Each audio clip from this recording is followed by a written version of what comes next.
Welcome back to the Mandarin Blueprint Podcast. My name is Phil Crimmins.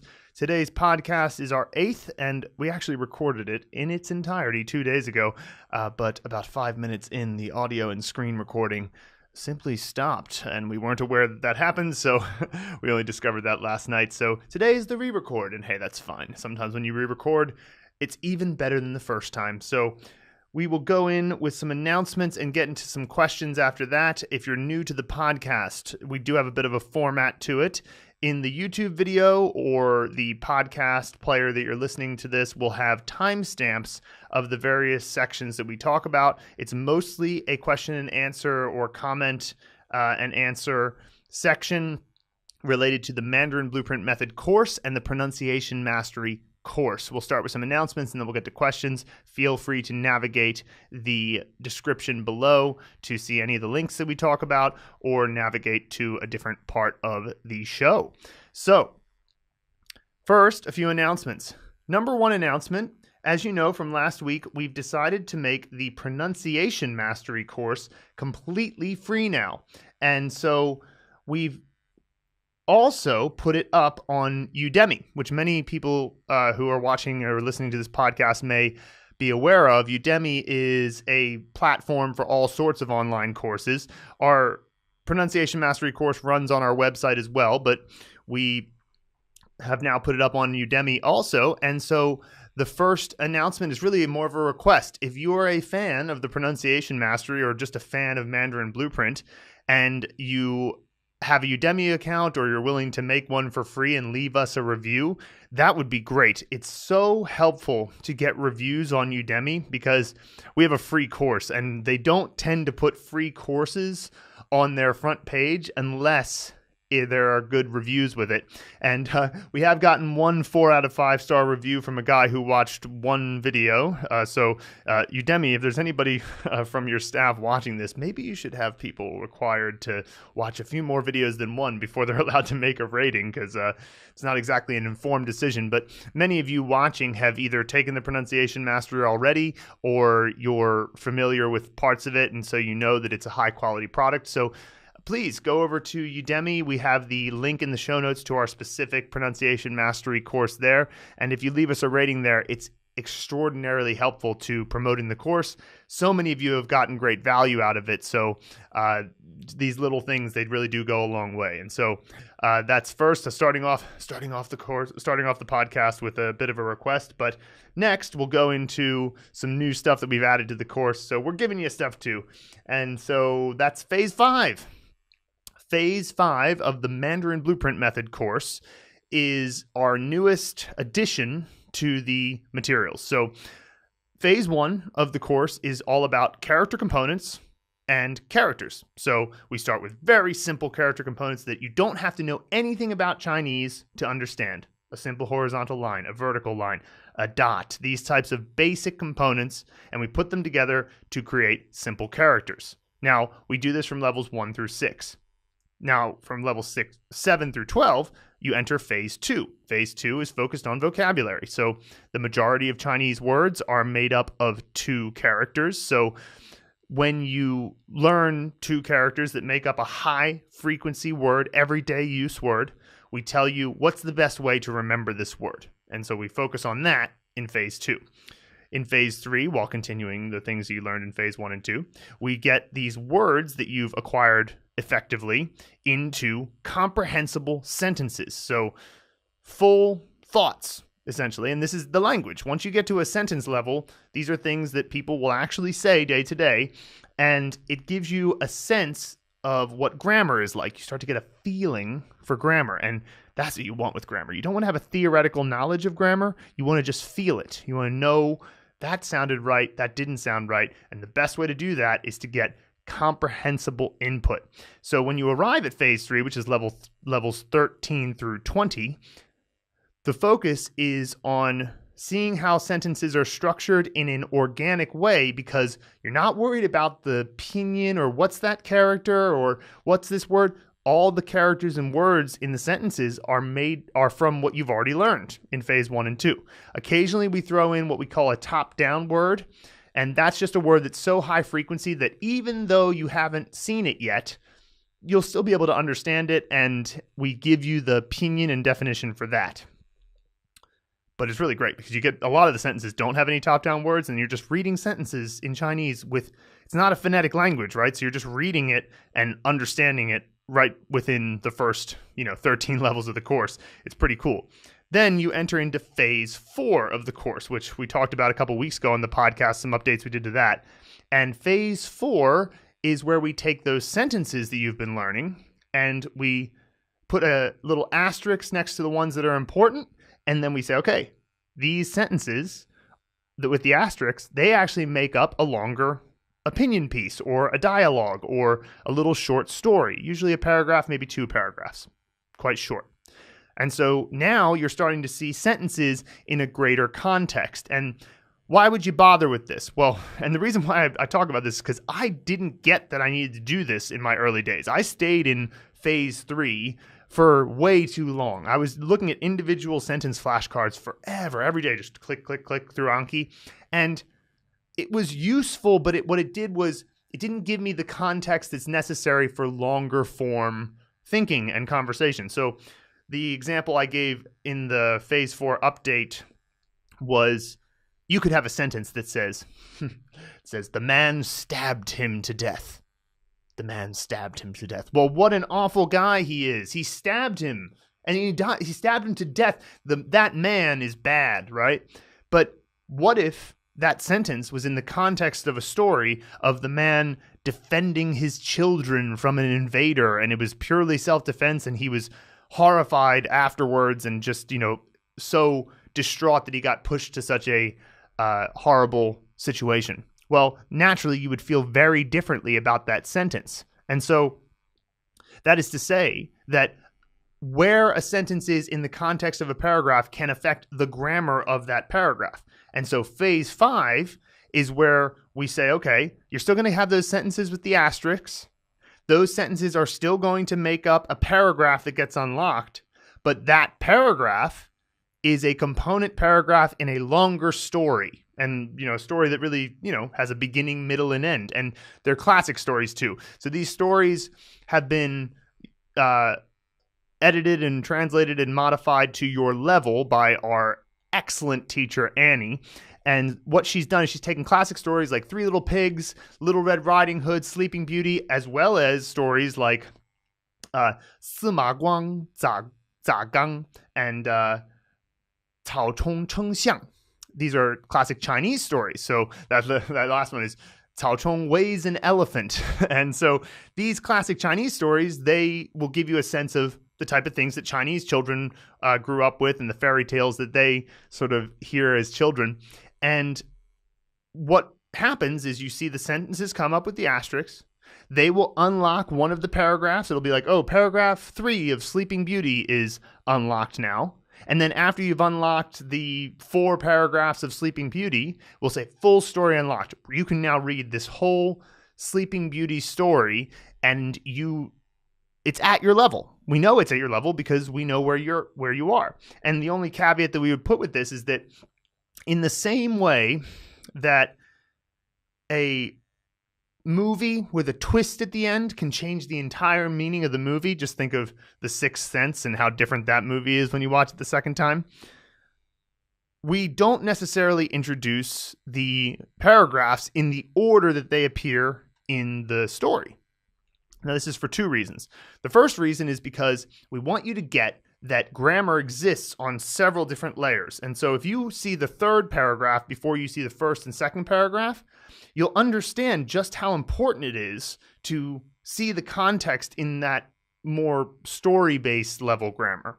But secondly, sometimes the 3rd paragraph of a story, the vocabulary in it, suits level 31 of the course more than it suits level 35. So suppose Sleeping Beauty paragraph 3, the vocabulary is perfectly suited to be slotted in level 31, but paragraph 2, it's more level 35. Well, then you'll unlock the entire story in level 35, and you'll see the other paragraphs before it. Now, this is how you grow your knowledge. You can't grow your knowledge by starting from grammar, starting from words. You can't even start from words, because if you don't start from components and characters and build up to words, you're just going to look at words and be like, oh, there's about 12 things I don't know about this word, because there's pinyin, there's tones, there's character components. And if you don't know any of those about the two characters, man, do you have to deconstruct it first and then build it back up. That's way inefficient. So you build up and you build up and you build up. But by the end of the Mandarin Blueprint Method level 36, you'll know 80% of Chinese, and you can read full stories. And this can be done in 2 to 3 months, depending on how many hours a day you're spending on it. It takes about 250 hours. So, you spend 8 hours a day on it, you get it done in a month. So anyway, the idea here is that as you go through these, you're going to expand your knowledge out into a larger grammar. And today, after we finish recording the podcast, I'm going to upload all of the audio for each one of these phase 4 and 5 paragraphs and stories, and not just one audio file. It'll actually be usually 4, sometimes 2. And it's got male and female voice, so that a voice that will more closely match your particular pitch range, but also an 80% speed version and a native speed version. And the reason why we picked 80% is twofold. One, obviously you're just starting, so you need to move into listening and reading and then shadowing, which I'll get into in a second, at a speed that is more comprehensible. But secondly, because 80% speed is about as slow as you can go without a Chinese person finding it to be too slow when you're talking to them. So if you can imagine that I talked, you're already getting annoyed that I'm talking so slowly, right? But suppose I were to talk at about 80% of my normal speed. This is a little bit slow, but it doesn't bother you that it's this slow, nor would it bother a Chinese person if you're speaking at about this speed. And it also gives you more time to think. So if you have an 80% speed, it's good enough for Chinese people to not be annoyed by it. It gives you time to think. Your pronunciation will almost definitely be more accurate, and then you can build into native speed. And we put the native speed there as kind of a challenge, just sort of like keep it there, download it, save it for later, and then you're going to be ready to do that, probably a little bit further into the course, but you'll definitely have it there as the challenge in your back pocket.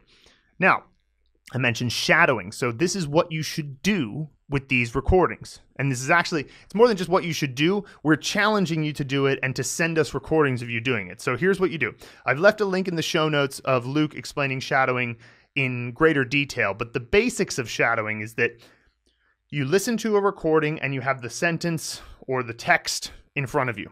And so you listen and you understand it. You have to make sure you understand it first. That's step 1. Secondly, you listen and then you repeat after each sentence. And luckily, the way we have it set up is that those sentences are in your Anki decks. So that step of listening and repeating individual sentences, that can happen in Anki, and it will naturally happen as you build up. And so whenever you see a sentence that's either marked in Anki or has an asterisk, for sure, replay the audio, which if you're on your desktop version of Anki, hit the R key. And if you're on the phone version of Anki, there's a little play button to replay the audio. So like listen, repeat, listen, repeat. And then finally, you press play and you say it at the exact same time as the native speaker and try to mimic them precisely. Try to be as precise as you can. And so by doing that, you're building up your ability to flow in a sentence, because pronunciation on the level of the character or the word is somewhat formulaic. You can kind of get it exactly right. But the sentence level, there's so much variation based on the emotional context that it is a fool's errand to try to academically analyze how you should change your tones and change the flow of the sentence. It's a much better thing to just do it. Just go listen to native audio and mimic it precisely. So you do that on the sentence first, and then when you have a paragraph unlocked, you read the paragraph. You've already seen all the sentences in the paragraph through Anki, which is part of the thing that makes this system so sticking to what you know, but you've already seen them, and now you're going to put them together so you understand the whole paragraph. You go, cool, I get the beginning, middle, and end of this paragraph. You listen, repeat, and then listen, speak, and read at the same time. That's effectively what shadowing is. Listening, speaking, and reading at the same time. So of the 4 things you need to do in Chinese, which is listening, reading, speaking, and writing, you're doing 3 of them. So it's very efficient. It's also very brain intensive, but hence why we want you to do it sentence by sentence first in your Anki cards, and then do it paragraph by paragraph. And then when you get to phase 5, you'll add that extra layer, which is a full story. And so here's our challenge to you. As you build it up, when you reach either a phase 4 paragraph or a phase 5 paragraph in a story, or even better, a phase 5 full story, shadow it to the point where you're so confident that you can say it right that you make a video recording of you speaking, reading out loud the story, and we will critique your pronunciation. And also, we think this is a great way for people to understand just how quickly you can get to a point of being able to read and speak out loud a Mandarin story in just a few months with the Mandarin Blueprint Method. So this will really help to A, impress your friends, and B, promote the course and help other people realize that this is the fastest way to acquire Mandarin. So if at any point you feel very confident about the pronunciation that you're putting forward in a paragraph or a story, let's start with a paragraph for now. Open up your phone, turn on the recording, say the story, and send it over to support@mandarinblueprint.com. We'll play it on the podcast and we'll critique your pronunciation, and it'll be great. It'll be a very good thing to help promote the course. So that's our challenge to you. Now, secondly, another quick update. The webinar, the Mandarin Blueprint webinar, is now available. And so we've got 2, actually. So if you've seen the content that we sent just as we were releasing the Mandarin Blueprint Method course, this is that same content. But if you haven't seen it, it's some of the best content we've made. It's content that relates to how you should be thinking about the Chinese learning journey from a kind of higher level perspective. What are the problems that most people fall into, the traps that they fall into, how to think about it the right way, build up like I've talked about before in the different phases. And so on our webinars page, which I've left a link in the show notes for, we have 2 webinars you can sign up for. The first one is just a purely kind of educational webinar. We have a very short little pitch at the end about the Mandarin Blueprint Method, but effectively it's just a 1-hour webinar about the state of Chinese learning. And then the second webinar is all about the Mandarin Blueprint Method specifically, which is, of course, the Mandarin Blueprint Method is our patent pending sort of phase 1 through 5. I was just explaining to you that course that teaches you Chinese step by step in a fun and innovative way, and it utilizes mnemonic visualization in the most entertaining and systemized way that's ever been out there for Chinese characters. And so if you're curious about how that works, that's the webinar for you. That one's about 40 minutes long. And again, there's a short pitch at the end to tell you that the Mandarin Blueprint Method is free for 10 days and then $15 a month. I mean, it's not expensive. So, and there's a few free gifts in the webinar as well. So check those out. And so we now are going to get into some questions and comments from the audience. The first we have from Dawn Whittle, Dawn Whittle from Facebook. She says, "Hey Luke, hey Phil, just wanted to thank you guys for giving me a method that's truly advanced my learning techniques with Mandarin. It's pretty much the same old story of grew up in Hong Kong, school didn't foster my Mandarin learning too well, and I just couldn't get it down. I've been learning all my life. My mom's Chinese and I've wanted to be fluent for so long, but I never really focused on it until now. I'm so happy I found you guys. Not only has it opened up my learning capabilities and shown me how to learn quickly and relighted my passion for learning the language, but it's also given me a greater understanding of why Chinese people think and act the way they do. Sometimes I could never understand my own mom's actions, but now I can to a greater level, and it's brought us much closer. Sorry for the rant, but I'm just so grateful to have found your course. Honestly, life-changing. Thanks again." And, getting messages like that is the type of stuff that it motivates both Luke and I to no end, because that's exactly the goal. It's exactly what we hope you can find for yourself. I mean, we're not saying literally have a better relationship with your Chinese mother, but it's that type of awakening to the different way of thinking your own brain will go through, how when you realize, behavior that I previously thought was just weird and incomprehensible of Chinese people, now I not only see as comprehensible, but I can actually appreciate and see why they're doing it.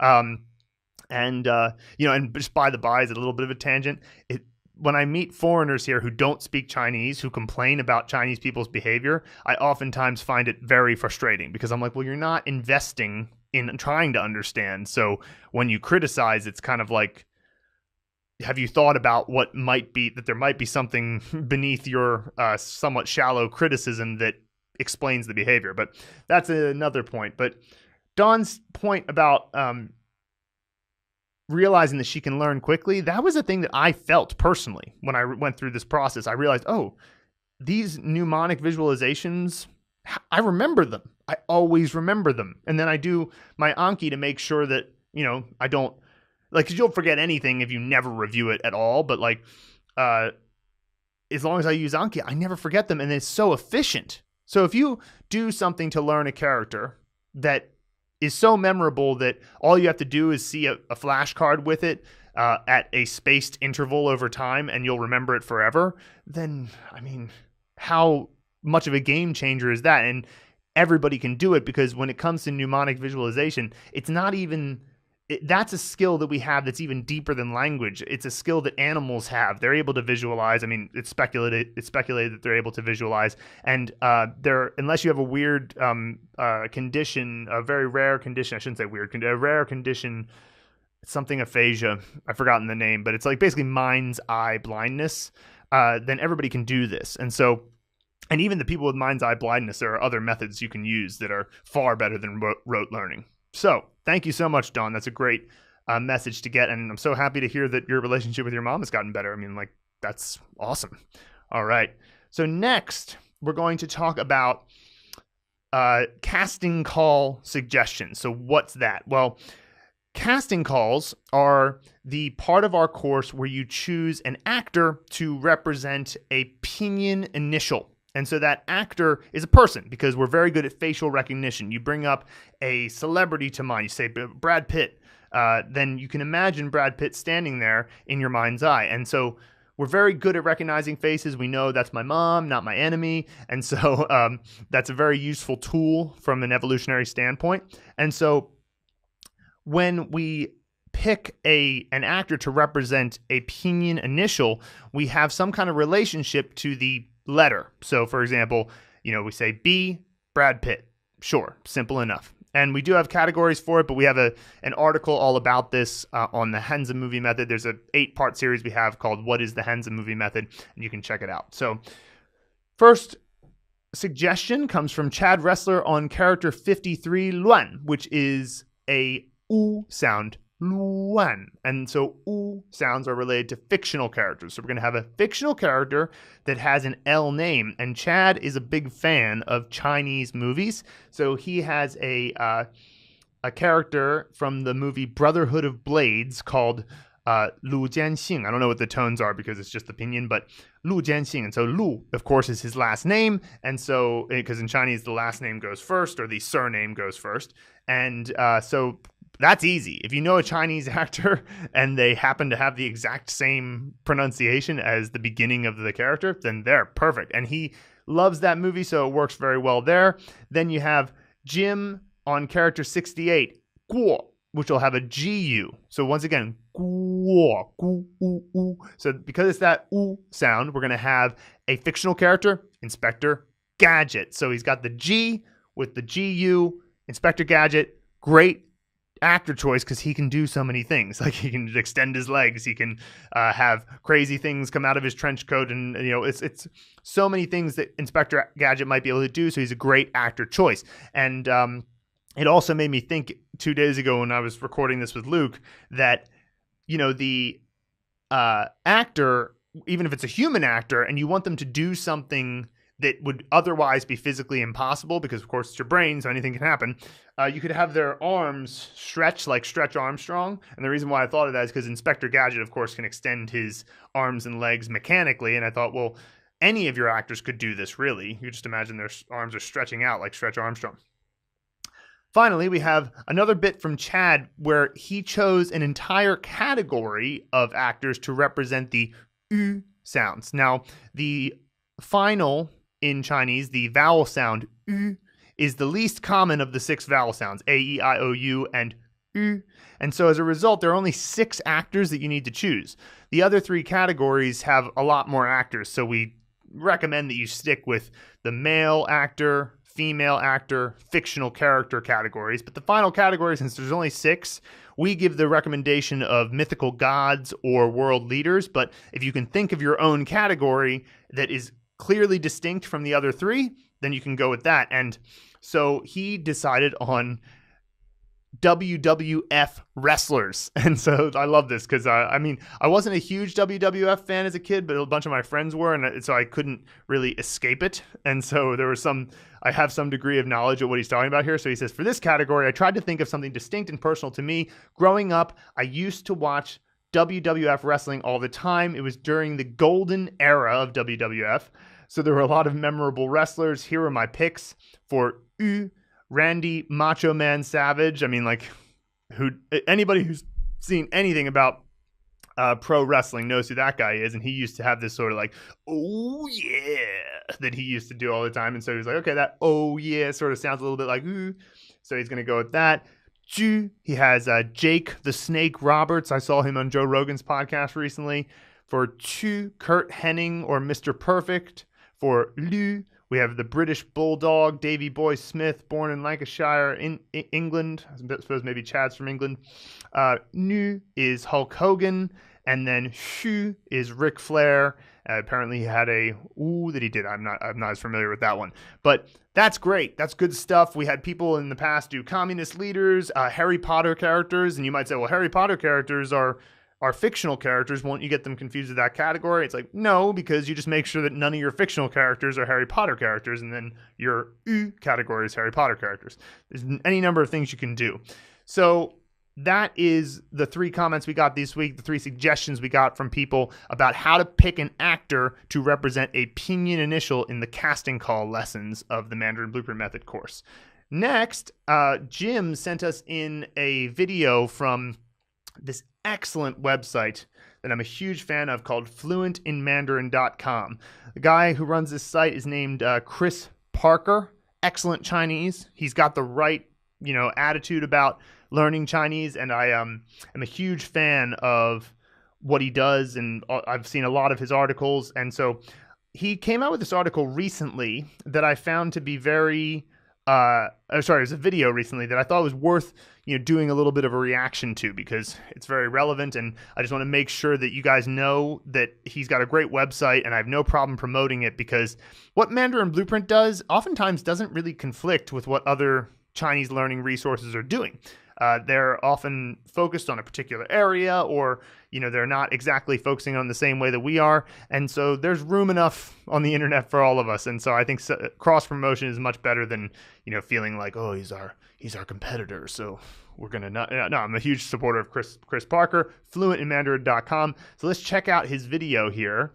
It's really cool. And I'm just going to, if I have any comments about it, I'll mention. So it starts off.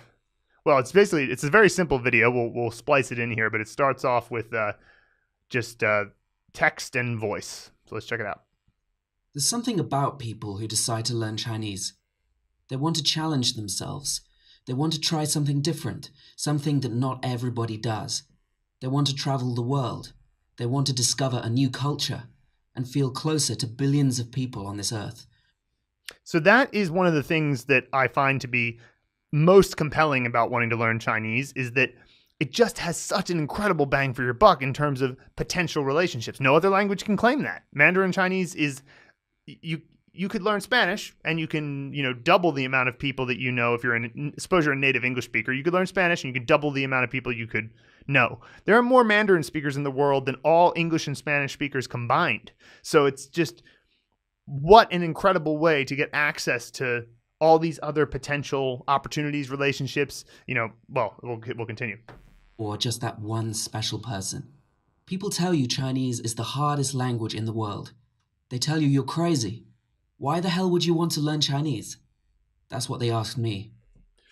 I certainly believe that somebody asked this of Chris Parker at some point, but it's interesting because I think that now that question won't come up as much. And it's completely, I get why people ask it, because they literally think it's impossible. There are people, and Luke was saying when we were recording the podcast the other day, that he met 2 people in Vietnam that just straight up told him, they were just like, nope, you're not going to learn Chinese. And there is a bit of a weird sort of self-doubt in that, but now the idea of people being skeptical of why you would want to learn Chinese, everybody's like, yeah, it's probably a good idea. I mean, like, that sounds hard. Maybe it's impossible, but they're not confused about why you might want to do it, because obviously China is just like, I'm such an important player in the world now, and nobody really questions it in that way anymore unless they're kind of unaware of world events. But that said, though, I do get this feeling, and I do definitely hear the idea of it's impossible, and that's, of course, a load of nonsense.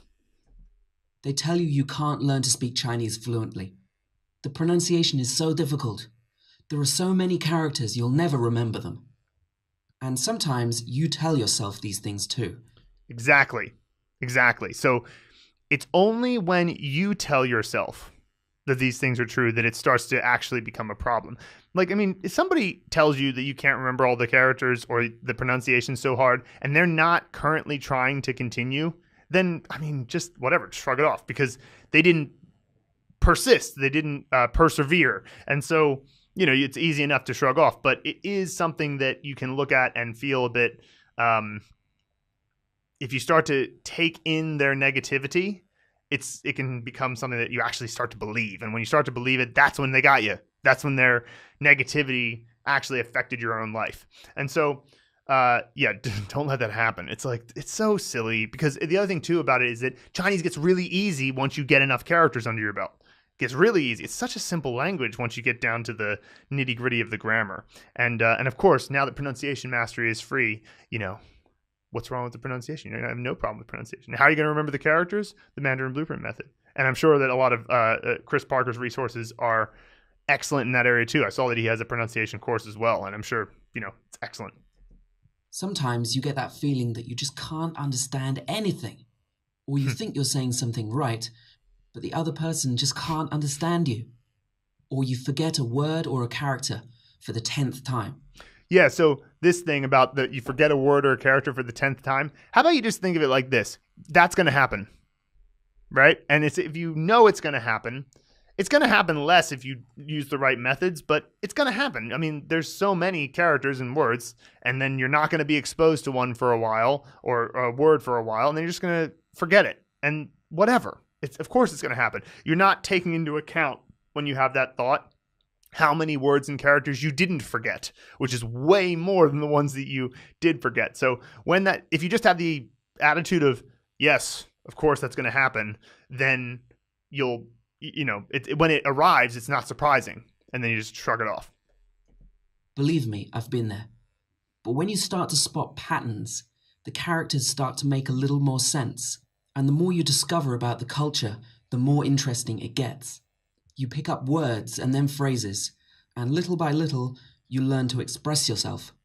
When you realize you can have whole conversations in Chinese, the feeling is amazing. When the other person can understand what you say, when they compliment you on how well you speak, when you gain a whole new way of expressing yourself, when you can understand without...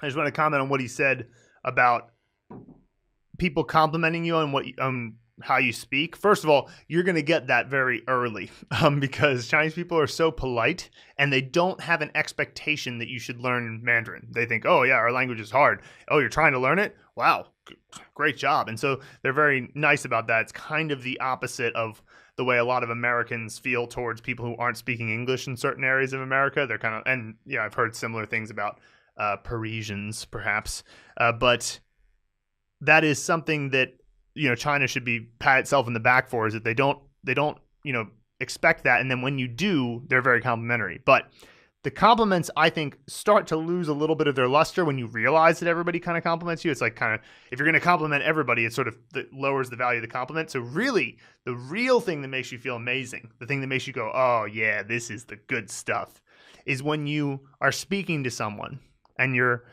you're looking in their eyes, or you're having a engaged conversation, and you see them smile or you see them laugh, and you have a back and forth that's jovial and fun and connected, or it's a deep conversation where you make them think about something differently, where the sound vibrations going out of your mouth and entering their ear cause an understanding that changes their emotional state and maybe changes it for the better.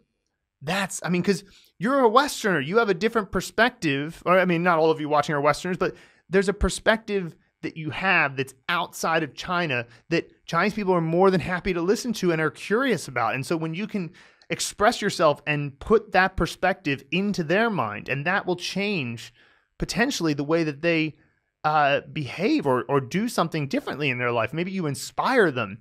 That's when you go, yes, this was worth it. The discipline, the perseverance, the persistence, it was absolutely worth it because you built up the ability to communicate in this way. And, Chinese people are so cool. And now that's them learning from you. You can also start to really learn from them. But I'll keep going here. Titles. What you said here is when you can understand without the subtitles, which, it's a great feeling. When you travel, make new friends, or do business you would never have been able to do without the language. If you refuse to believe that it's too difficult, or that you're too old, or too busy, or it's too late. If you see difficult characters and pronunciation as a challenge, and you're willing to take things one step at a time, instead of expecting everything to happen overnight. If you see every mistake and frustration as a chance to learn, and you persist, then you too will become fluent in Mandarin. Love it. Love it. Chris Parker from Fluent in Mandarin is just great stuff. There's this great Jocko Willink video just called Good. And he just talks about how whenever you run into an error or something that doesn't go your way or something doesn't happen the way you had planned, just say good, right? Because you want to say, well, it's bad though. Like I forgot a word. It's bad. It's like, well, no, because here you are in this moment. You have an opportunity to solidify the word. So instead of getting frustrated and bent out of shape about forgetting something, you just go, oh, here's my moment. This is the moment right now. This is the moment to solidify my understanding of this particular way of speaking and how to express myself in this way. And the idea of the negative self-talk and the idea that, oh, I'm too old, really forget that idea about being too old. The Mandarin Blueprint Method has taught me something, which is that the older you are, the more experiences you have to glean from, which are the fodder by which you make your mnemonic visualizations and connect your personal lived experience to new Chinese words. So the older you are, the more advantage you have in that particular area. And so maybe young people have an advantage of being a little bit quicker on the draw with some of their, just processing power in their brain, but then they have fewer experiences. So they have fewer experiences to glean from. And so you definitely get rid of that idea. And then, of course, the idea that he mentioned there of taking it one step at a time. Well, we understand that so much that we're like, that's exactly how we're going to design the Mandarin Blueprint Method. We want you to just be able to go, next video, do the thing on the next page. Next lesson, what's on the page? Do that. And then just say, I'm going to keep doing that and just persist.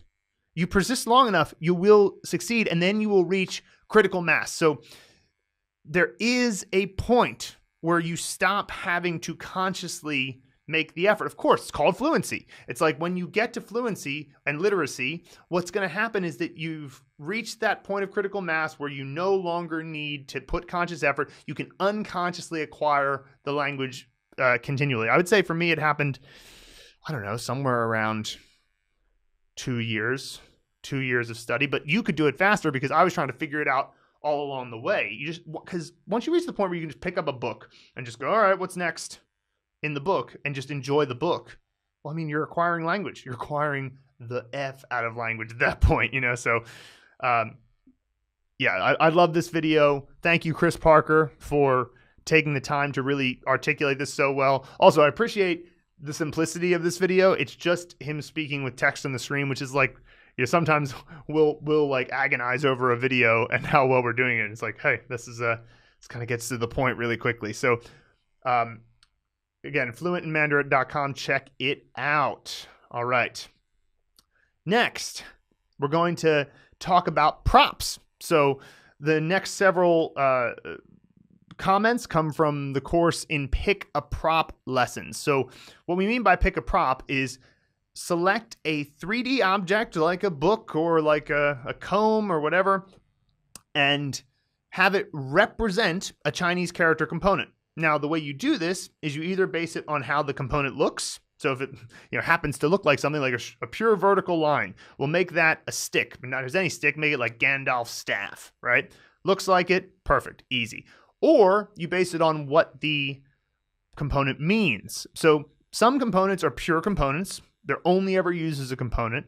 And then some components are also full characters. So, for example, the character ko, which is just a square. It's just imagine a square. That's the character ko. Well, it's the left side component and the top component sometimes of many other characters. So it's a character, but it's also a component in other characters. And so then if we're going to pick a prop to represent it, well, how about a mouth of some sort? Because that's what the original character meant. So that's what we're going to be doing here. And we're going to talk about how this works. So if you are curious about what the characters look like, remember, look down in the show notes and each of these characters is listed on the screen. So, and hopefully our editor will put in put it on the screen here as well. So, and if you're listening to the podcast, check the notes. Jim says on character number 62, Shao, which is spoon. He says, I chose a Chinese style spoon as my prop because a Chinese spoon looks more concave and indented than a typical Western spoon. So if you haven't been to China, first of all, obviously they use chopsticks, but that doesn't mean they don't use spoons at all. But usually the spoon they use is a porcelain ceramic spoon, and it's white, and it has like a little bit of a flat bottom, and it's usually used for eating rice and stuff and soup and all of that. And those spoons are, of course, related to China, so it'll probably be easier for Jim to make that connection to the Chinese character for spoon. But he also might want to make it bigger, because if you just imagine a spoon by itself, actually, this just made me think of something. So I've got this comb here. If you've ever seen the movie Spaceballs, there's a scene where they're saying, comb the desert to see what you can find. And they, of course, Mel Brooks takes it literally, and they have a giant comb that they're running across the desert sand, to comb the desert. And that giant comb, well, that's an example of what you want to do with your props. Make it so absurd that your brain knows, okay, that's an important aspect of this visualization. If you just make it a regular size spoon, you're more likely to forget it because it just seems like an everyday object. But if you make it bigger, if you make it glowing or neon pink or whatever, it'll be much easier to remember in the scene. Okay, so next we have on character 64, the character Le. Now, we recommend a hatchet for this because the character Le, when it's used as a prop in other characters, it just kind of looks like one side of it is a sharp end, and it could act as a hatchet. So what Jim says here is Le and Z, the very next character, look similar. Now, Z means child, and the horizontal stroke represents the arms of the child. So if you imagine the characters Le and Z next to each other, that's the only main difference between them, and so you can imagine the arms. So what he did is he says, okay, then Le is just a child, but with no arms.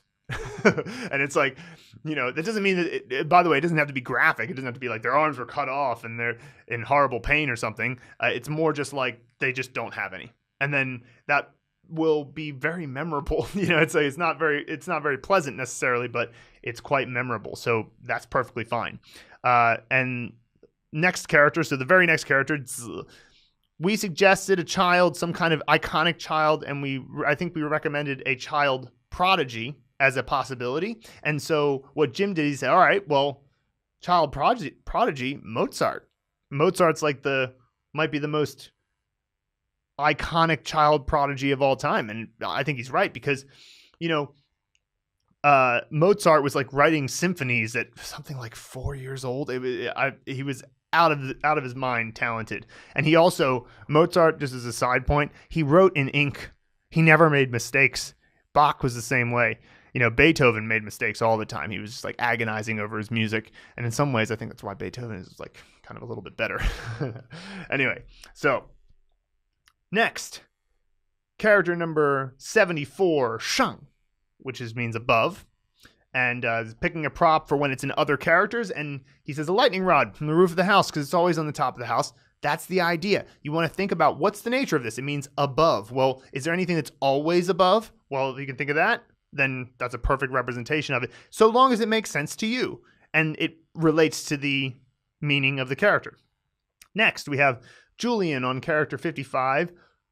So this is a moon. The meaning of the character is moon, and it's going to be used in a lot of other characters. It also, as a component, it actually also has the meaning of flesh. So this is one of the few props where we say you can have two alternates. So like you have the moon, if that's more its meaning in the character, or you could have like a giant walking, talking steak or something to represent flesh.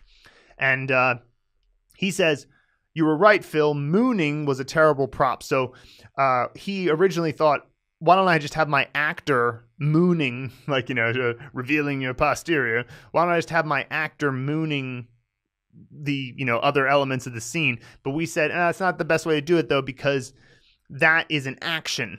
And you really want the action of the scene to be what's representing the meaning of the character, not the character components. So he said, you're right, Phil, mooning was a terrible prop. I ended up going with a disco ball, or one of those mirror balls, which is sufficiently moon-like. It works quite well for making scenes that are concert parties, discos, etc. But really, Julian, doesn't even have to just be concerts, parties, or discos, because there could be just some absurdism to it. Like it could be a very formal occasion.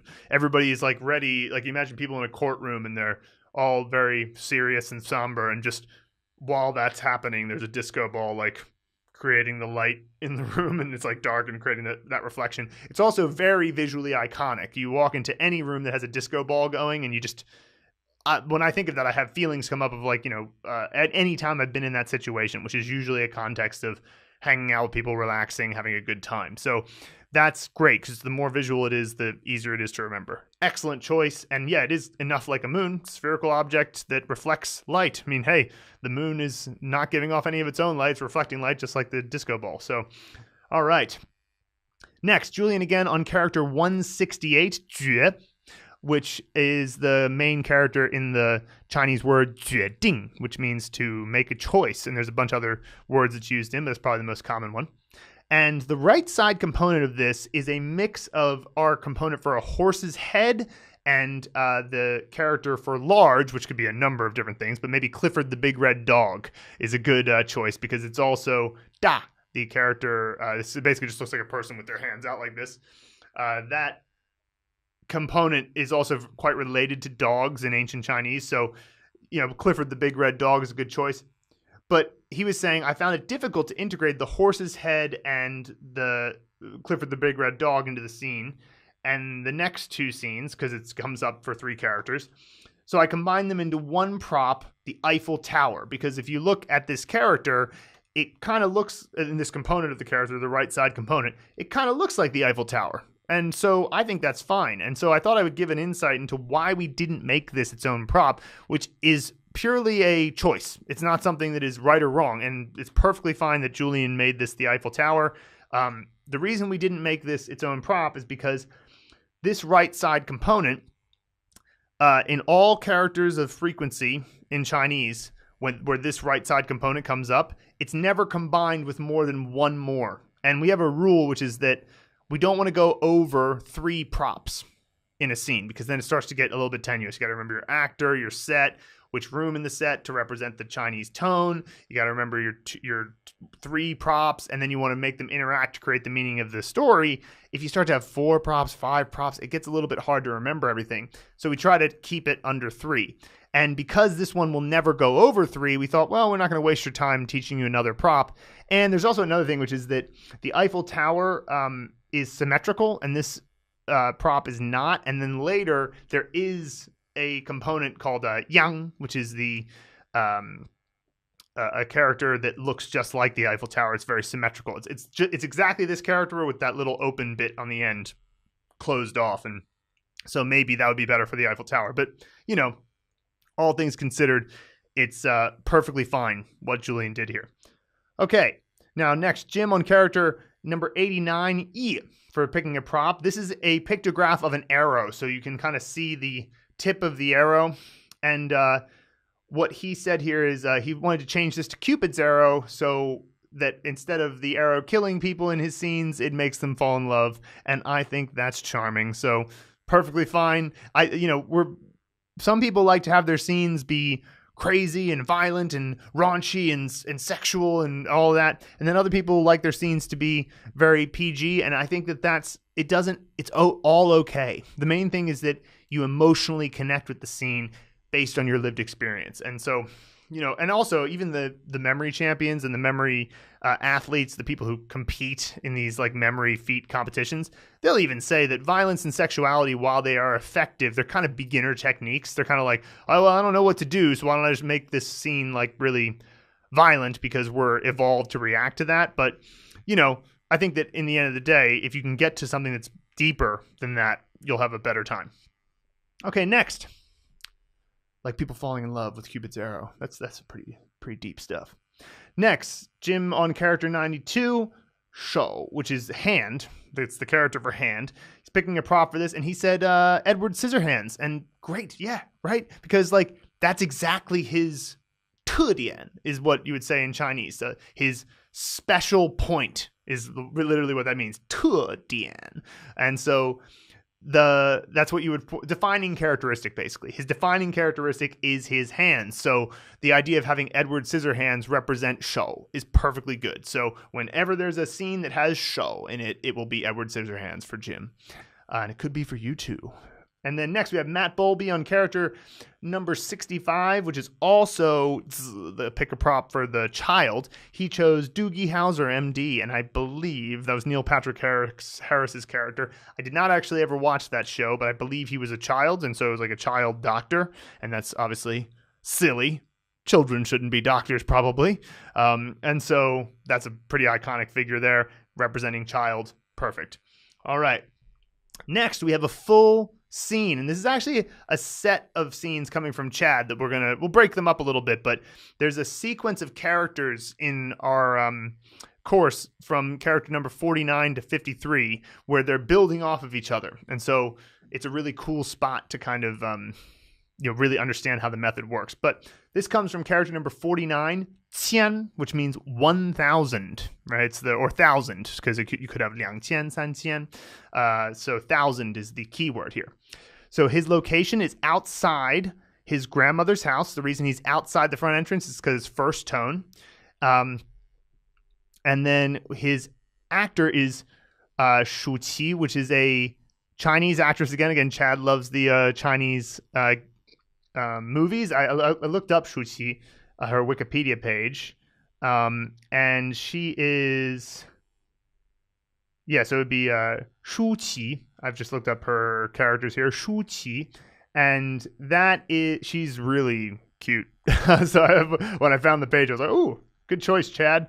All right, so and then his props are the samurai sword and the cross. That's the samurai sword is the top stroke, and then the cross is the plus sign basically that comes under it. So this is a simple looking character. And he says, my girlfriend and I are sitting outside of my grandma's house during a garage sale. Shu Qi comes to the garage sale and brings a giant glass cross to the table that we are selling and starts asking me questions about it. But she is being a little too friendly with me. And then all of a sudden, my girlfriend grabs a samurai sword and gives this huge glass cross a whack. Across the top of it, it falls over and shatters into 1,000 pieces in the actual shape of a cross. Shu Qi leaves and I get in trouble. And so the fact that I looked her up and saw how cute she was, I'm like, oh yeah, this is a totally believable scene in a movie. You imagine that there's this, beautiful Chinese actress coming up and she's starting to get a little too friendly, and then a girlfriend comes over and is jealous or whatever, and she's so jealous that she has a samurai sword. I mean, so much about these scenes is about being absurdly over exaggerated, right? So it's of course, if you're a little upset in the real world, it'd be maybe I'll say something to him later, right? And it's like, maybe I'll even make a rude remark or something, but you wouldn't just pull out a samurai sword, right? So it's silly, but it's also in the right emotional context, right? So she's mad, she comes over with the samurai sword, she knocks over the cross, and then this idea of it falls down and it breaks into 1,000 pieces while remaining in the shape of the cross, but in 1,000 pieces. I think this is okay, and we believe in the video for this one, the guest, maybe it was Tim, I can't remember, but the guest in the video, I think they had the same idea, and it's one of those things that there's nothing specifically about 1,000. It could be, I mean, who's to say it's not, 2,000 pieces that it broke into, but that's such a phrase. Oh, it broke into 1,000 pieces. For people, it's either 1,000 or 1,000,000. Like say, oh, it's broken into 1,000,000 pieces, broken into 1,000 pieces.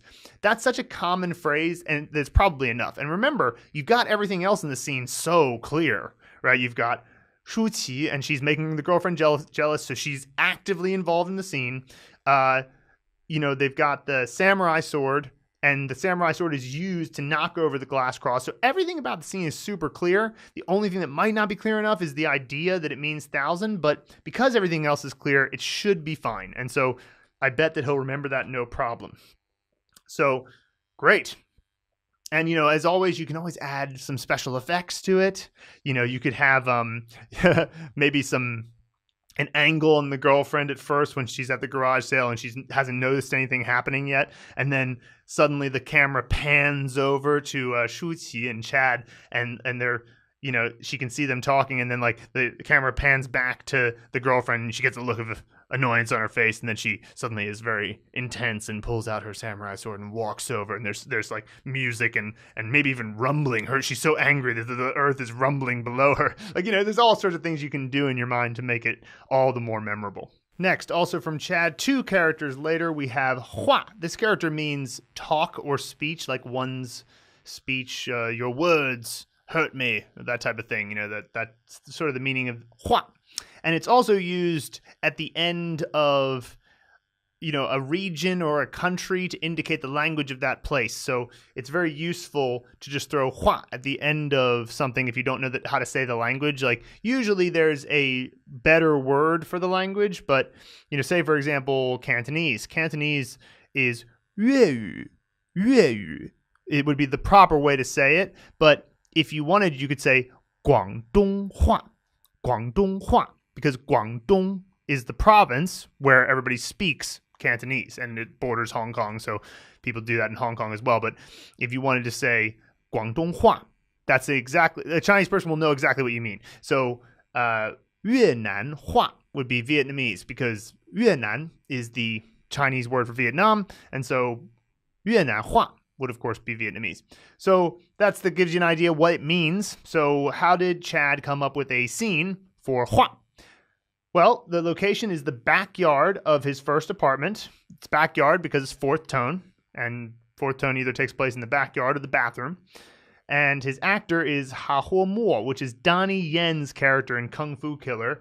I haven't seen this movie, but I did look up some pictures from it, and it looks awesome. Donnie Yen's pretty cool. I don't know if you've ever seen Ip Man or any of those, but he's pretty awesome. I like him a lot. Anyway, so Chad says that his props are the megaphone and Gene Simmons' tongue.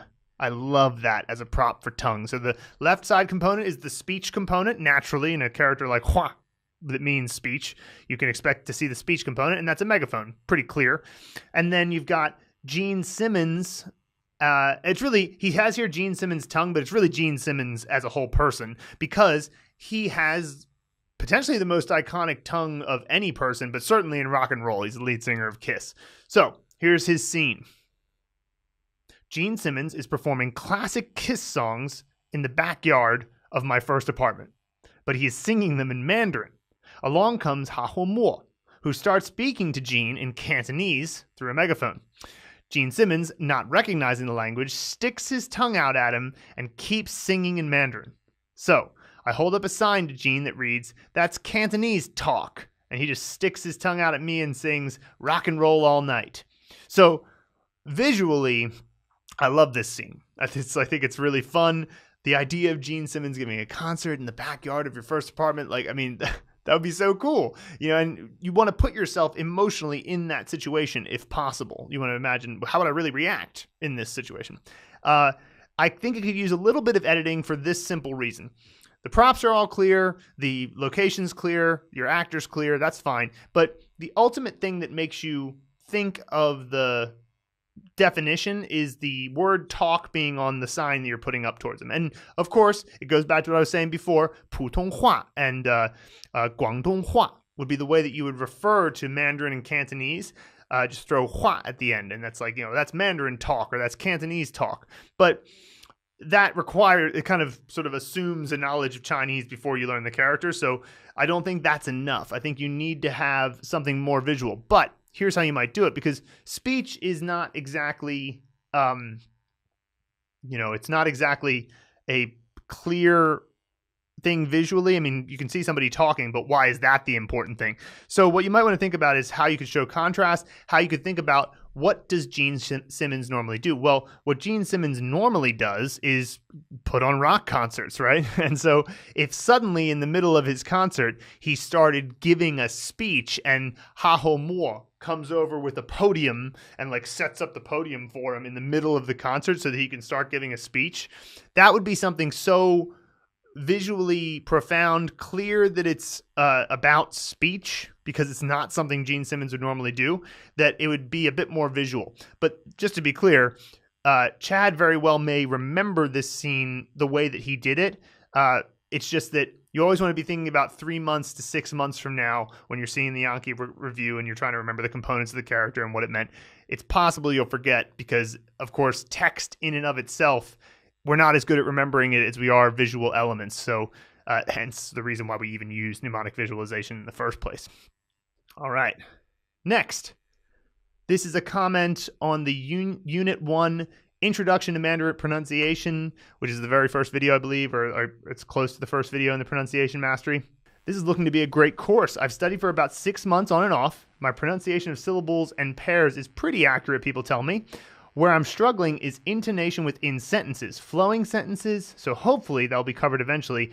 I'm watching all as a review. Thanks. So this goes back to what I was saying at the beginning of the podcast about shadowing. And so, again, check the link at the beginning of the podcast notes about where you can see Luke's video on shadowing. And that is what helps you with flowing sentences. But you can't get to that point before you understand all of the tone pairs and how to articulate all of the individual problem initials and all the initials and all of the finals. You need to know how they work, how they pair together, and then from that point you can get to flowing in sentences by reading, listening, and speaking dialogue at the same time. That's the best way. UN interpreters practice that way. It's really the best way to gain that flow, but you got to build up to it. And the best way to build up to it is not to kind of rush it. You need to get to a point where you have enough vocabulary that the things that you're saying are actually comprehensible to you as well, because otherwise you're just kind of making sounds. And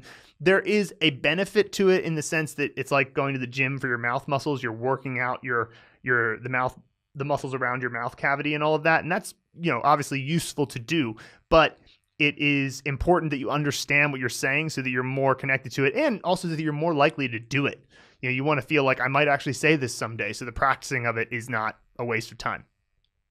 Okay, so that will be covered later, and also, I'm glad to see that you're enjoying the course so far. So getting back to Chad's scenes about this series of characters, we have character 52, Huo, the very next character after Hua. And so because it starts off with HU, it'll be the same actor again. It'll be Ha Ho Mo. And this time, because it's an O final, it will be in his brother-in-law Joey's house. So O, Joey, sure, I can see that connection. Easy. Brother-in-law Joey's house, and it should be probably in the kitchen, I suppose. Yeah, it's going to be in the kitchen because it's second tone. You could choose just inside the entrance, but in this case, Chad chose the kitchen. His props are a hose and Gene Simmons again. So we've got the tongue on the right, and this time it's a hose because the left side component is the water component, the 3 dots water component. And so a hose, sure, water comes out of a hose. All right. So I'm hanging out with my family at the in-laws' house after the Kiss concert. All of a sudden, Gene Simmons staggers into the house and collapses in the kitchen dead. laying on the floor with his tongue hanging out. Everyone starts yelling that Gene Simmons is dead and tries to revive him using CPR. Just imagining this scenario. Okay. Nothing is working when all of a sudden Ha Ho Mo bursts into the house with a hose in his hands. He sprays Gene Simmons' tongue with the water, and Gene suddenly wakes up and starts singing I'm Alive from the 1985 album Asylum. Boom! Chad, you nailed it. That's the best. That's excellent. Excellent scene. And the reason why is because he even managed to pull in a Kiss song.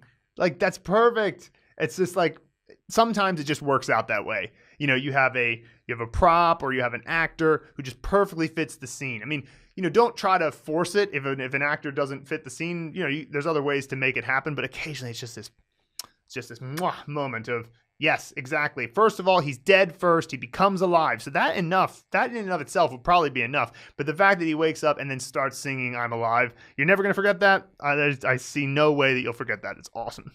Okay, the very next character is Luàn. And so this time we have the LU character. And this is going to be, his actor is a guy named Lu Jianxing. And Lu Jianxing, I believe, was he the guy from Brotherhood of Blades? I believe so. Well, anyway, so the idea here is that, it's Lu Jianxing is a character in the movie Brotherhood of Blades. So there's a Wikipedia link in the notes for this movie. Man, Chad really likes his Chinese movies. It's awesome. And so he's in the backyard of his grandma's house. Once again, he has Lu Jianxing as his actor because it's Luàn. And then he's got Gene Simmons' tongue and large hooks. So he says here, I'm in the backyard of my grandma's house with family as we celebrate the 4th of July with a Kiss concert. So once again, I love it. It's just like everything's Kiss concerts with the tongue. They're right in the middle of Crazy, Crazy Nights, which is the song by Kiss, but the fireworks show is set to begin and Kiss will get off stage. From the right-hand side, I see Lu Jianxing approaching the stage with a giant hook, which is the right side component in Luàn. With a giant hook, he gestures to Gene Simmons to exit, but Gene just sticks his tongue right at him. With that, Lu Jianxing uses a giant hook to yank Gene off the stage. Right at that moment, fireworks begin going off and chaos ensues on stage as a brawl breaks out. Okay, so the meaning of this character is chaos, luàn, chaos. And it can also just mean messy, which is kind of cool. Like, it's like the way that Chinese conceptualize just having a messy room is it's chaos. And so everybody has a different conception of chaos, and this is perfectly fine. Like, you know, things get pretty chaotic, but what I would say is a small little adjustment you can make to make it even clearer that the meaning of this is chaos, because the props and the actor, that's all fine. That's all working well. Is maybe at the beginning of the concert, everybody is sitting in a perfectly orderly way, and they're not even really dancing. They're just kind of like clapping after the song in a perfect way and then putting their hands back down and just being very super overly orderly. However, you can exaggerate people being orderly, have that go first, and then when the hook pulls Gene off stage, the chaos is more contrasting, right? It's like, oh wow, look at this chaotic situation. It was just so orderly. And so that would be some very clear contrast that would get the meaning across. All right, nice. Next, we have a question from YARDEN, which is from character 120, pa, which means to be afraid. And it's from the It's a Word lesson. So whenever there's a character that is also a word, we'll tell you and we'll give a few example sentences. And in one of the sentences, 你怕晒吗? 你怕晒吗? And that means the character shy is a top-down word there. And so we give the pronunciation for it because it's not a character that we've introduced thus far. And YARDEN asks, what's the meaning of shy? Is it to get burned? Because we give an example with every top-down word, we provide some definitions. And it is a bit of a strange word. It kind of means to bask. To bask, like you'll bask in the sun, right? And the components indicate this because the left side component is a sun component and the right side component is the component for west, or xi, and then of course shy has a similar sort of initial sound a little bit, and so you can see how that's a phonetic clue. But what you want to look at with something like this is what comes after it to know the situation if you want to get into more detail about what it really means. So shy means to bask, but there are different possible results of basking in the sun.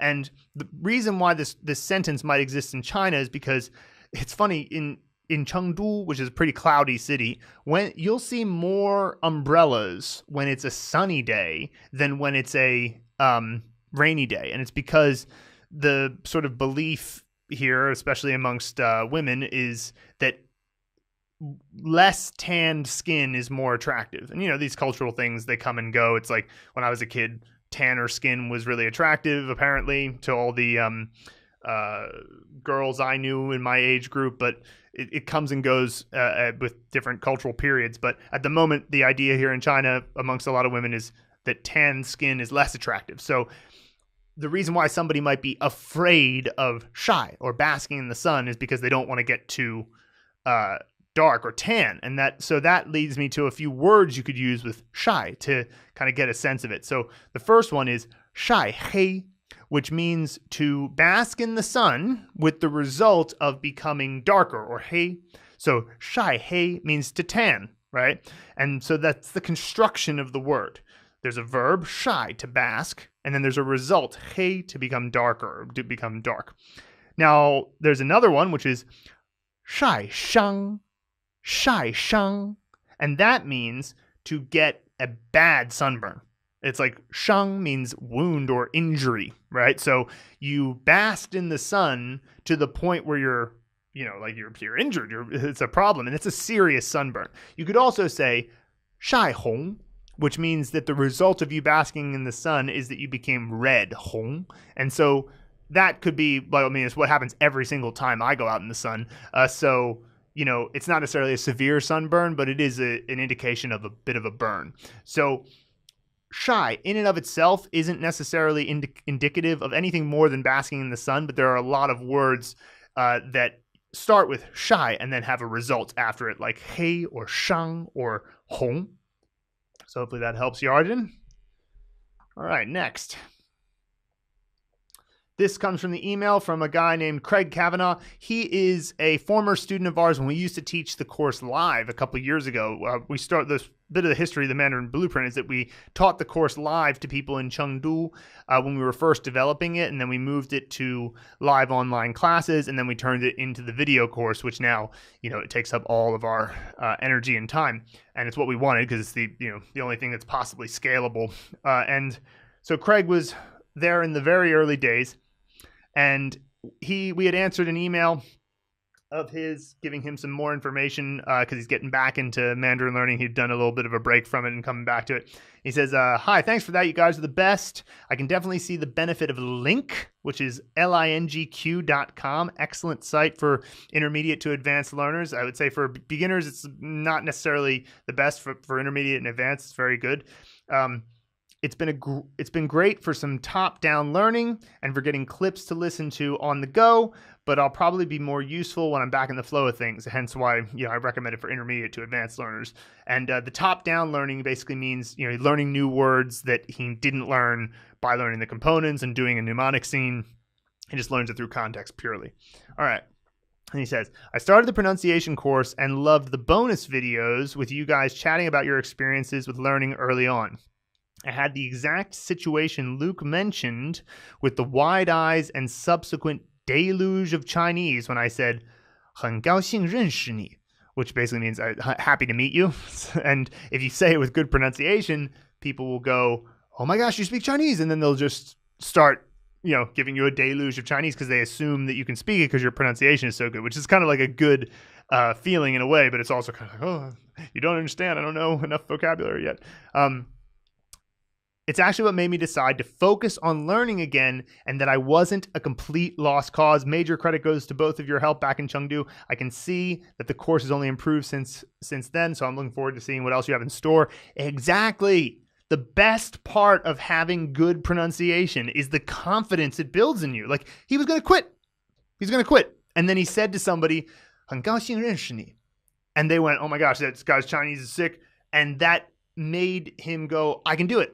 This is completely possible. Pronunciation makes you gain confidence if it's good, and it really kills your confidence if it's bad, because if it's bad, then you get these sort of like, what'd you say? All right, well, I'll just politely smile and be awkward.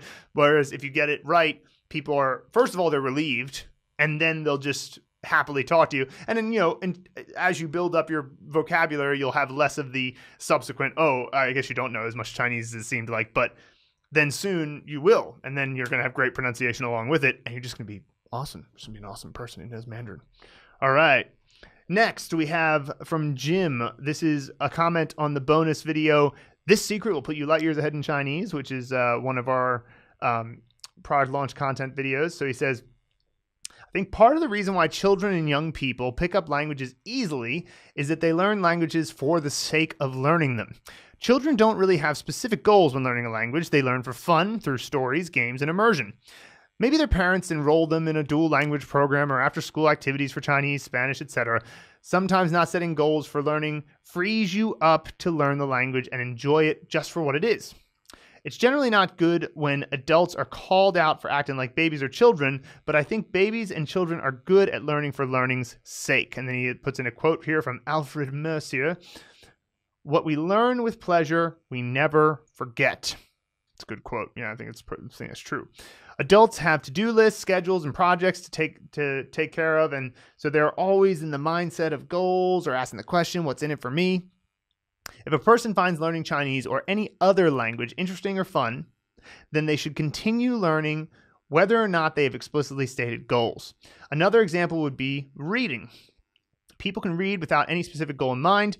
They can read a book for leisure or for pleasure. Some people read in order to write a research paper or study for an exam, so they have a goal. Keep learning, feeding the language module, reviewing with Anki every day to develop a lasting memory of the language and have a skill for life. And so, this is an interesting topic because it's essentially the topic of how much should you make Chinese just a part of your life, a habitual activity that doesn't even require thought, and how much should you, set an aim and move towards that aim and, kind of have more of a goal-based, target-based approach.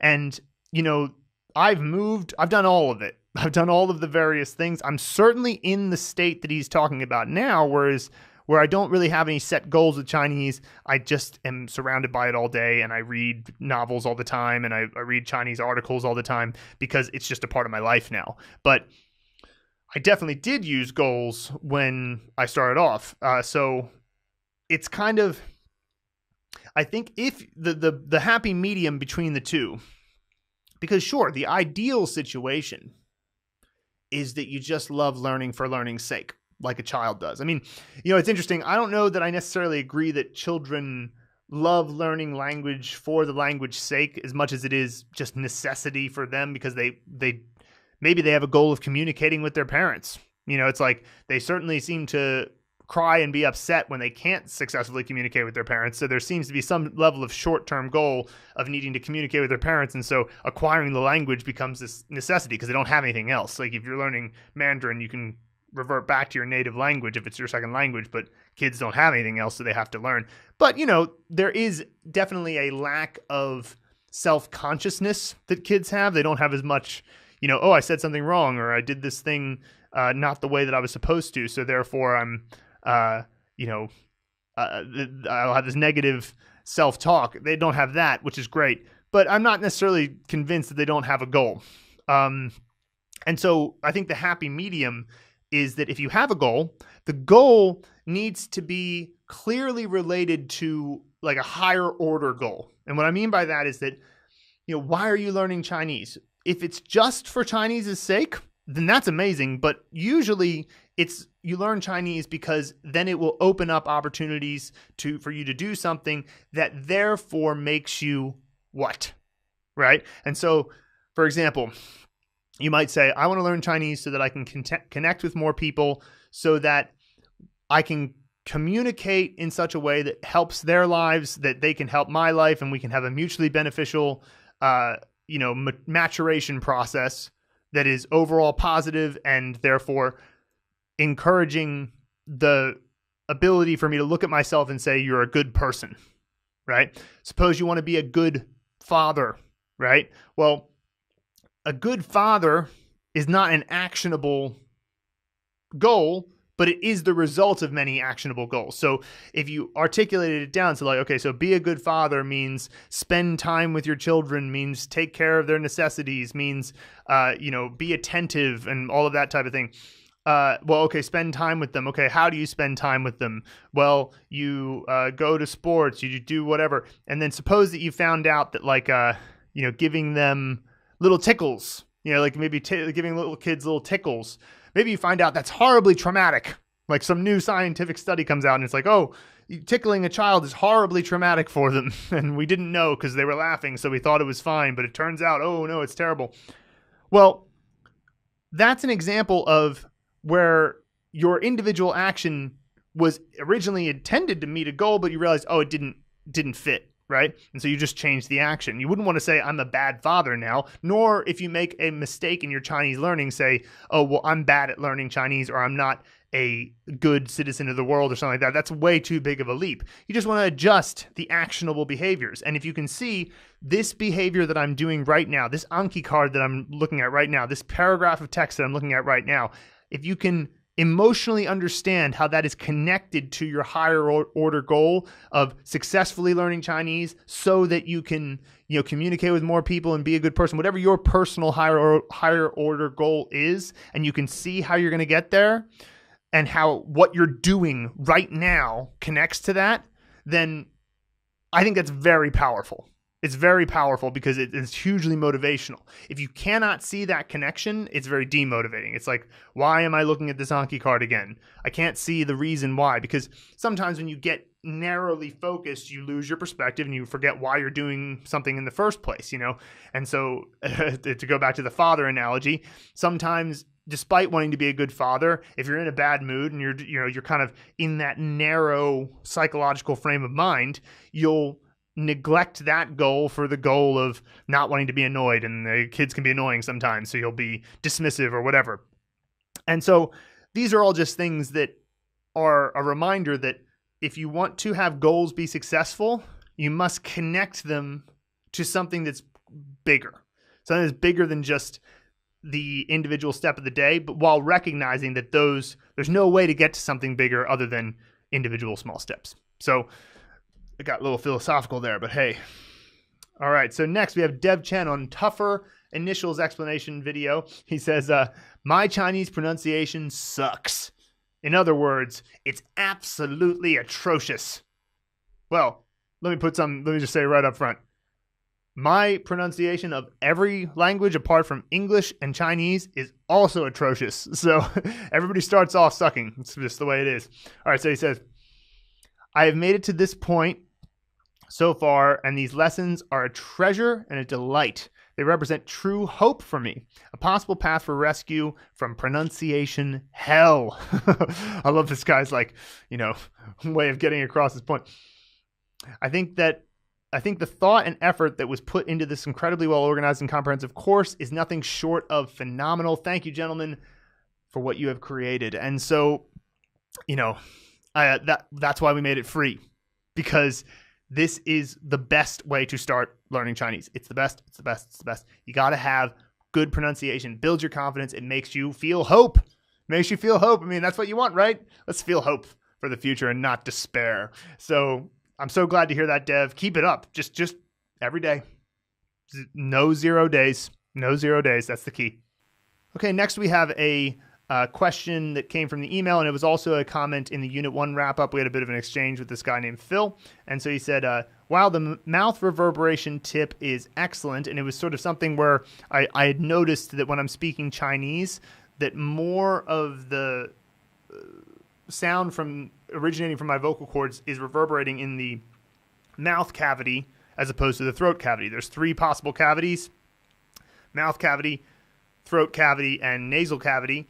The only sounds in Chinese that reverberate in the nasal cavity at all are the ones that end in N or NG, like un or but they're not that much. It's a little bit, but it's not too much. So basically that leaves the mouth and throat. And when I speak English, I have a very throaty voice. It's rather low and throaty. And so if I'm falling back into old habits and I'm not really focusing on my Chinese pronunciation in a way that is, proper, I'll tend to be speaking more like I do in English with too high of a throat articulation. And so that I just sort of realized that because, you can catch yourself. You sort of know when you're falling back into an old habit.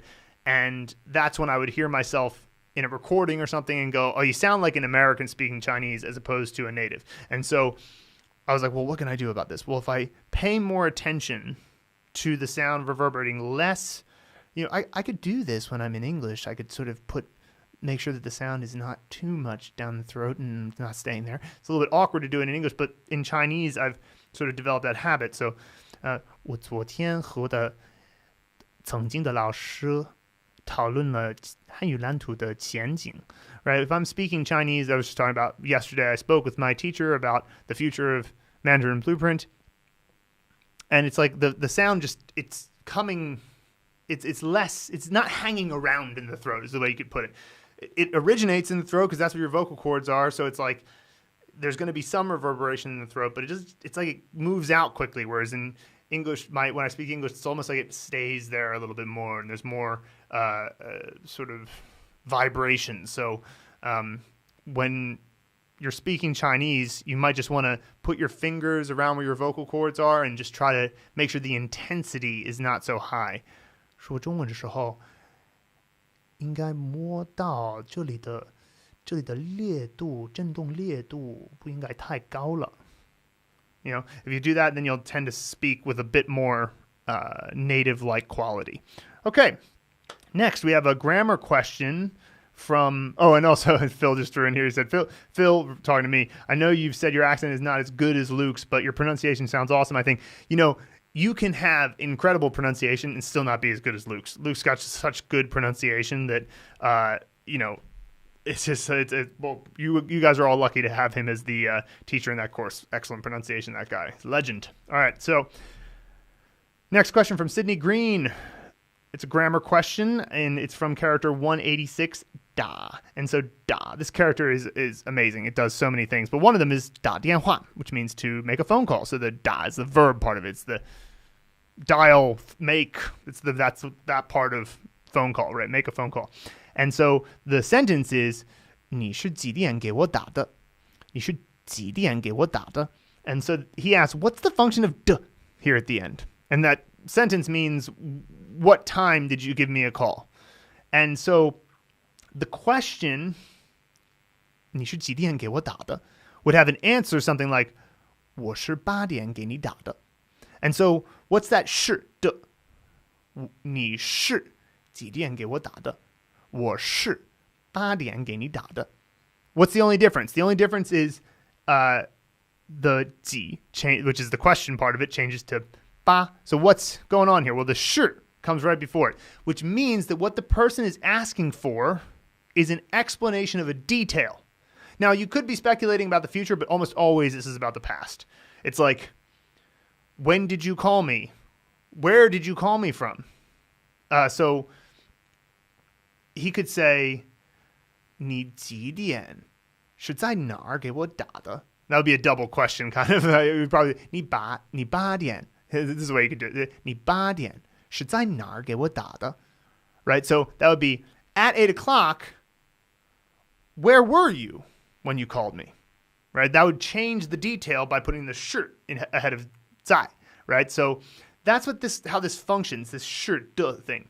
Now, the 的 is essential. That was his main question. Is that essential? And it's like, yes, because it's almost like because 的 indicates possession, right? This gets a little bit abstract, but what he's saying is like, in this explanation, everything that comes before the 的 is sort of the thing that this explanation possesses, right? And so it's a little bit too abstract to think of it that way, to be honest. It's better to think of it just as, if you're trying to give an explanation of something, put the 是 before the important point. 我是8点给你打的. 我8点是在家给你打的. So 是在家 means it was at my home. So like that's the important point. Or 我是8点给你打的. It was at 8. That was the point. And so the interesting thing is, 是 can be omitted. So I could say, 我8点给你打的. And that'd be fine. That'd be perfectly acceptable. But if you want to just sort of think about it in your head about what the right way to think of this is the 是 can go ahead of the important detail of the thing you're explaining. I'm explaining myself. The important detail comes right after the sh, whether it's location or time or action, and then the d has to go at the end, right? And you can omit the sh. You can omit the sh as well. But that's the idea.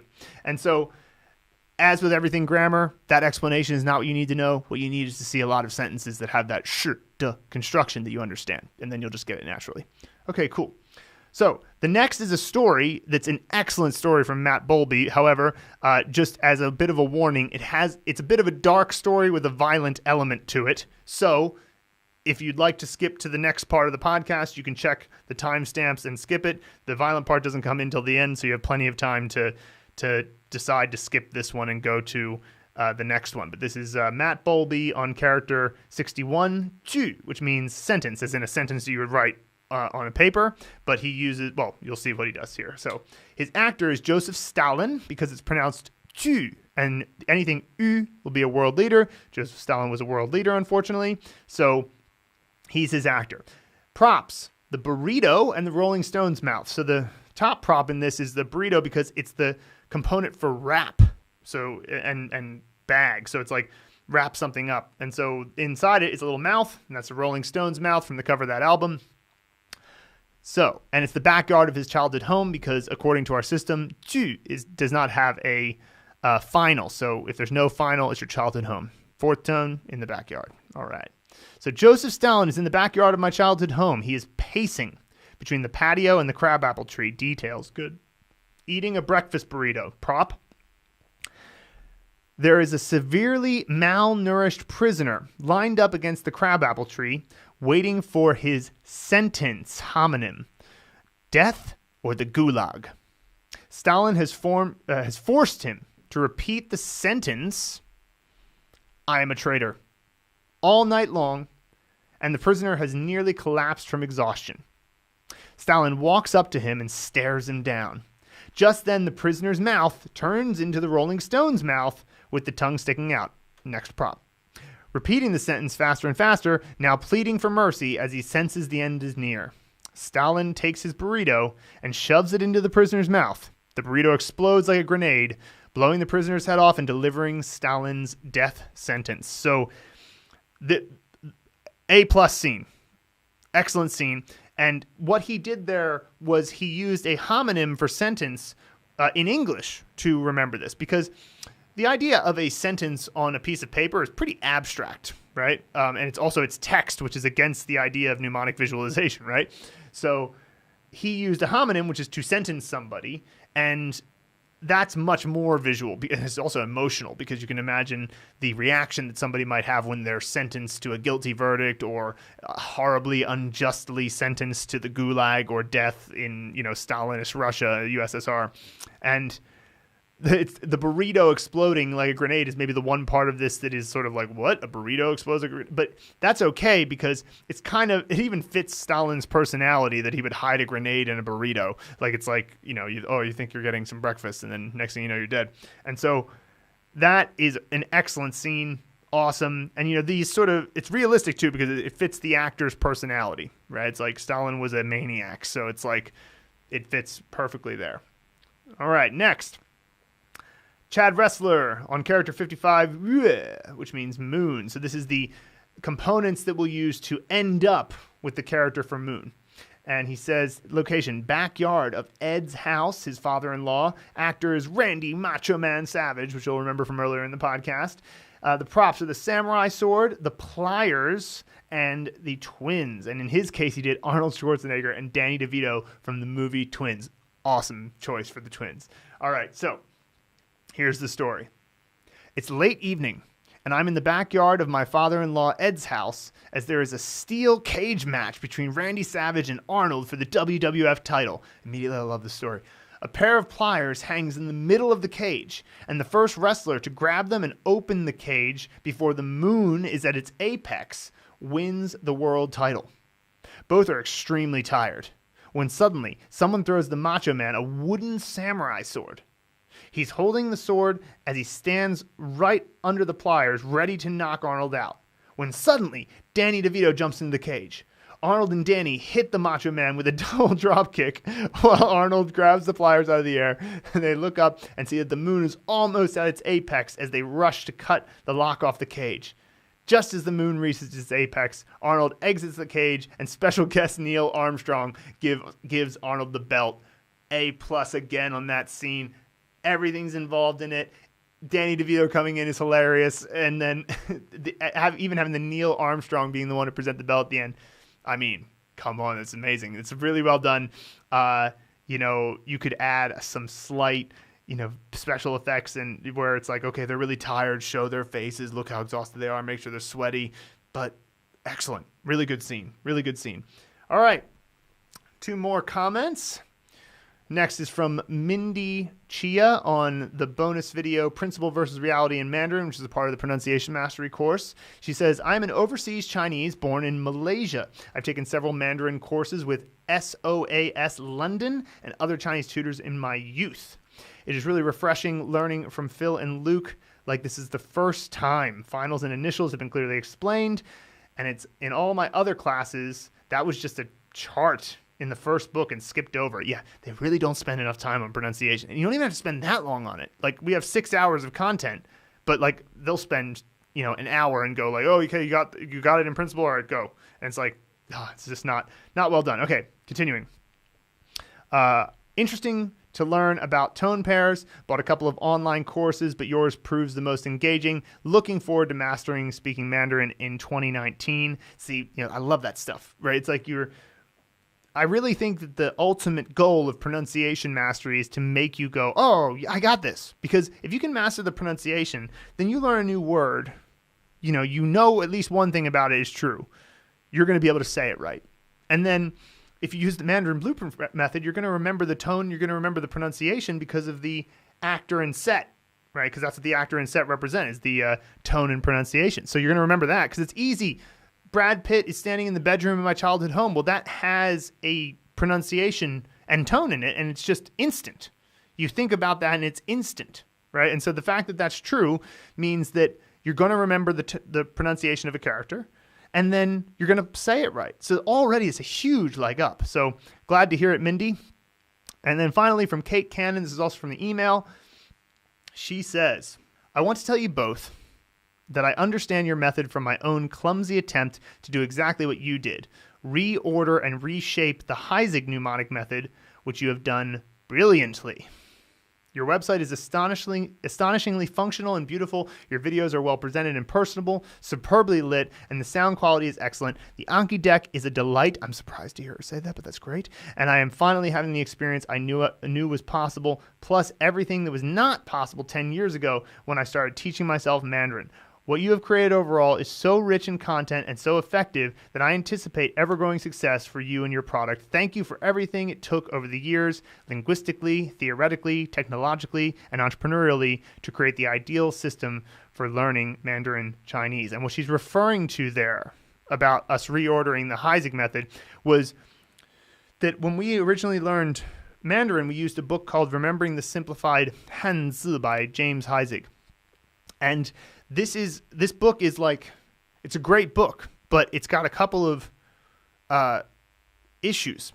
And the first one is that they don't teach pronunciation at the same time.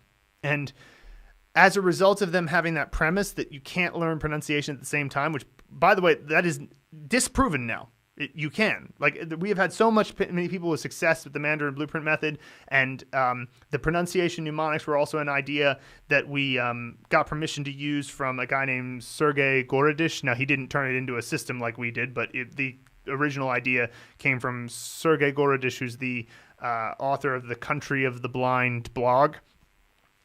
The idea that you can't learn pronunciation at the same time that you're learning a character, all you can learn is the meaning and the components, meant that they didn't really care about the frequency of a character. They just cared about what the components were. So they would teach a character and then other characters that have similar components because you're going to have to go back anyway and figure out the pronunciation. There's no reason why you can't learn character frequency number 1433 before you learn character frequency number 20, because it's just about components, right? And so A, they were wrong about pronunciation, and B, that influenced the order that they present the characters in, and it leaves out very important characters until very late, and it brings in unnecessary characters very early. And so we were only in our hindsight did we realize these problems, and so we said, all right, well, we got to fix it, because this is just not good enough. It's got to be better than this. So we were like, all right, we got to make a new order, and so we have. And so that's how the Mandarin Blueprint Method was sort of originally born, was sort of seeing, or I guess the idea for it was, we got to change this because it's got too many issues, it's got too many problems, so we're going to fix it ourselves. And also there was a lot of inconsistencies. I feel like I'm criticizing it a lot. I mean, it was a book that helped me learn Mandarin, so like, I'm not, it's overall, it's a blessing that book existed. If that book didn't exist, the Mandarin Blueprint Method wouldn't exist. So, definitely hats off to James Isaac and Timothy Richardson. But it's, it's just got some weak spots in it. There's also spots where there's a lot of extra components. There's spots that are not like they don't follow their own rules sometimes, and there are scenes that have or stories, he calls them, that are. I don't identify with them at all, because we're not in the same generation. So I suppose that in his generation, people would know it, but I didn't know what he was referring to. So that's what CATE means there. And, I think CATE is going to do really well here. And I just thought I would mention that, this entrepreneurial side of it, like, that's the new part for both Luke and I. Like, it's not what we're used to, necessarily. And, I've learned so much. It's fun. It's fun running a business, but it's certainly not necessarily our strong suit. Our strong suit is, thinking in terms of making a curriculum and making something for you that's high quality and is logical and builds on itself. And that's our area of most expertise. But sometimes when it comes to how should we promote the course and how should we, make more people understand that this thing exists and motivate people, it can be a bit tough. And so, the best thing that any of you could do if you're watching is share the course, leave us a review. I mentioned at the beginning, leaving us a review on our new free pronunciation mastery course on Udemy. Udemy.com could be great. It's the link in the show notes. Leaving us a review on Facebook. All of this would be really helpful, because we want to be able to do this all the time. And, at the moment we're, kind of holding our own, and we're able to kind of still afford to keep the team together and all of that. But, we have to get more people aware of it for it to be a tenable business. And so otherwise we're going to have to do other stuff with our time just, to get by and pay the bills. So we want to be able to spend all of our time on this, making good content for you. And so the biggest thing you all can do to help is share the course, leave a review, and we would all be greatly appreciative. And you can do that on iTunes or Stitcher or wherever you listen to your podcasts as well. And thank you so much. It's great to do this, recorded for the second time. This time it seems to have recorded correctly. So we'll see you again next week. And remember, you can leave any of your comments in the course or to support@mandarinblueprint.com. See ya.